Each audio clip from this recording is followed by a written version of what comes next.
గురుకులాలు పెడితే ఆర్ఎస్ ప్రవీణ్ కుమార్ గారు వాటిని అద్భుతంగా నడిపిస్తే వందల వేల మంది పిల్లలకు ఐఐటిలో ఐఐఎంలో మెడిసిన్లో ఇంజనీరింగ్లో సీట్లు వచ్చినాయి.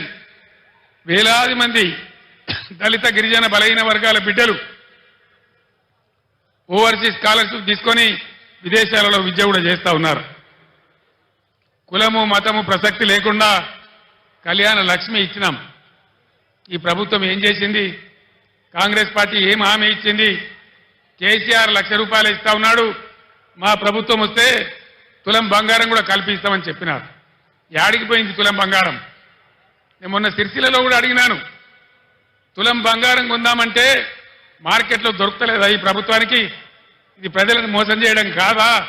దయచేసి మీరు ఆలోచించాలని చెప్పి నేను కోరుతా ఉన్నా. అదేవిధంగా కులము మతము అనకుండా కుల వృత్తుల మీద ఆధారపడ్డ బిడ్డలు గొల్ల కుర్మలకు గొర్రెలను ఇచ్చినాం. ముదిరాజుల గంగపుత్రుల కోసం వందల కోట్ల రూపాయలు పెట్టి చేప పిల్లలు పెంచినాం. చేనేత కార్మికులకు పని కల్పించినాం. సబ్సిడీలు ఇచ్చినాం. గౌడ కులస్తులకు చరిత్రలోనే ఏ ప్రభుత్వం చేయనటువంటి పని చేసి చెట్ల మీద ఉండే రకాన్ని 100కు 100% రద్దు చేసినాం. ఈ విధంగా బలహీన వర్గాలకు బ్రహ్మాండమైన సహాయం చేసినాం.